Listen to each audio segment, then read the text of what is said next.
Hey, I'd like to welcome you to another episode of Mission Matters. My name is Adam Torres, and if you'd like to apply to be a guest on the show, just head on over to missionmatters.com and click on Be Our Guest to apply.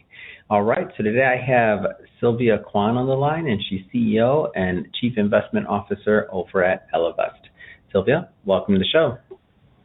Thank you. I'm excited to be here. Thanks so much for having me on the podcast, Adam.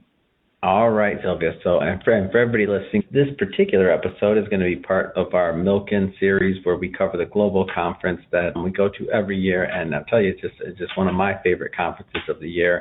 And first thing first, Sylvia, so you were out at the conference. I know we didn't meet each other in person. This is our first time. But speaking, how did it go for you? Was it your first time? Or, talk about the connection overall. Yeah, so this year was my first time attending. Oh, I like it. A newbie. I'm a fan. Conference. Yeah, That's first awesome. Timer. So definitely tell me what it's like. Mm-hmm. Yeah, so, I was first introduced to the Milken Institute through its newly launched Women's Financial Security Initiative.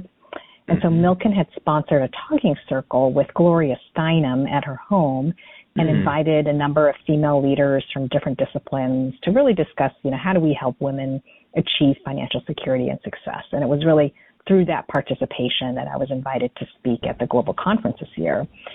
So I will say that attending the global conference, the Milken Global Conference, has really spoiled me for all other conferences. Ooh, you said it, not me. Ooh. And, I got to work at those other conferences. You're going to get me in trouble. Go ahead. I hate to say it, but at least for me, I can't speak for everybody. No, you can speak for everyone that's in there. It's fine. But just, obviously as a multi-timer, just the programming, the quality of the speakers, just the high energy, the global attendance. And I would say one of the biggest things that really struck me compared to certainly other, most of the other conferences that I speak at are financial services types of conferences, and the diversity of participants and attendees at Milken was just incredible to see, across genders, age, nationality, any way you slice and dice, but everyone really having this common bond of working towards a future where everyone has an opportunity to flourish, whether that's economically, across healthcare, education, policy, et cetera. So it was really an incredible experience. It expanded my perspective and thinking, and I really hope I get invited back to speak and get an opportunity to attend again. Now, one of the things I always like to do is just kind of like, and these are not my words, some of the previous guests that have participated in this series for Milken have called it brain candy. They've called it, Disneyland. They call it a bunch of different things that people have said. And one of the things I like to do is I like to kind of venture. It's almost like exploring into topics and panels and subjects that aren't part of my day-to-day. So obviously your day-to-day in finance and other things. I'm just curious, did you venture at all? Did you go into anything where you're like, let me go? Will anything stick out you care to share? Like just in general, I don't know. Yeah, definitely healthcare. That just personally is something, that is super interesting to me. And certainly there's an intersection between, finance and healthcare as well, but really kind of like, really interested in hearing all of the kind of the topics on longevity and, really, also kind of the part that technology can play in helping everyone achieve better health outcomes.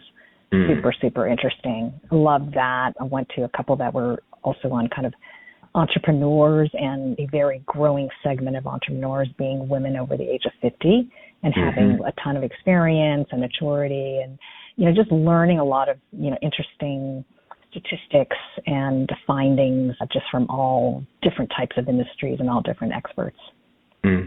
I want to switch topics just slightly here. Let's get into what you're doing at Ellevest. Maybe start off by telling a little bit more about your firm. Sure. So Ellevest is an investment management firm. We are a registered investment advisor with the SEC, founded about 10 years ago by Sally Krawcheck, who is a powerhouse in financial services. And we uniquely serve women investors by recognizing and meeting their unique preferences, needs, and realities when it comes to investing. Women, have historically been underserved by our industry, and that's, I think, really part of the reason women have been on the sidelines when it comes to investing. So, if you think about it, if women experience a gender pay gap, they're not investing, taking control of their finances, and, their money needs to last longer because they generally have longer lifespans than men, then women are just not set up for financial success. So Ellevest was really founded to change that.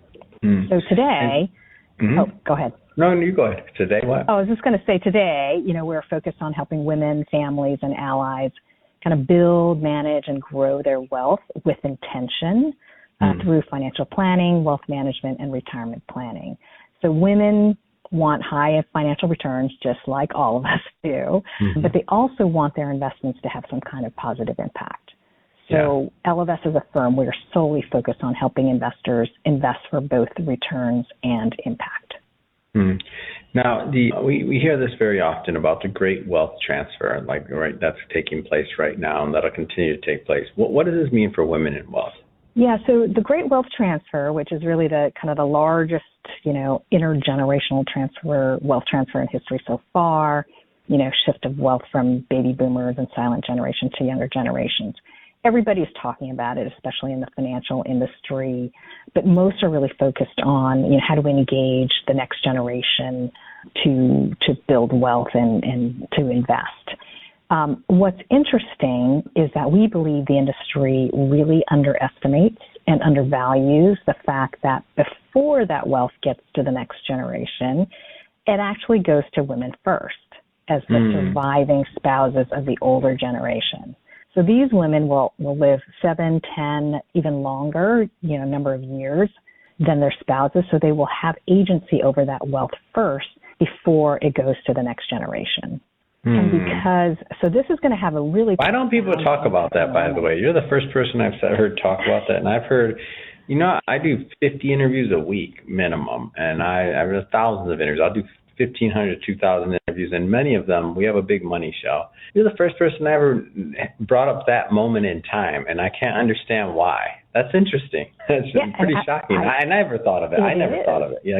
It's like this, it is. That money's not just like a little pit stop. What are you talking about? Like, how come nobody's talking about this? Exactly, and that's why I think the industry just overlooked it. Has just overlooked women as how is that possible? An audience. How is that even possible? But you're right. No, I agree. No, because my frustration comes from I've done hundreds of interviews and it's like thousands, and our money show is big. I've never heard anybody else even say that. It's rare that you hear a never, right? Exactly. I mean, I take my own mom, she's outlived my dad for now 12 years. And this is the first time she's had full agency, over her wealth. And she thinks about investing differently than my dad did. Yeah. And I think we've also found that at Ellevest that women, and also I would say even the next generation, have different approaches and preferences, not just for investing, but also spending. So we can see some significant shifts. Yeah, I guess the obvious follow-up question that has to be, what can we expect to happen when women have more control of generational wealth?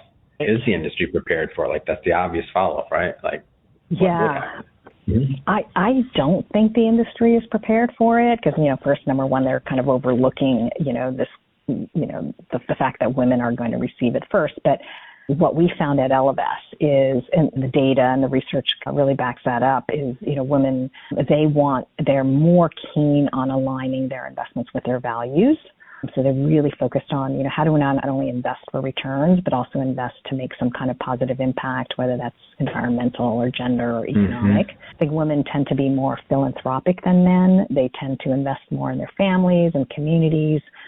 So if you think about, for example, I'm sure you're familiar with the figure that, less than 2% of venture dollars, goes to women-founded companies, and also less than 2% of charitable giving in the U.S. goes to organizations that specifically serve women and girls. So if you think about women, getting a significant amount of wealth and being those investors and those givers that support women and girls organizations or support more women founders, that can actually move the needle quite a bit. And so, women-run businesses hire more women, pay them more. That can impact, for example, the gender pay gap. Obviously it's going to take some amount of time.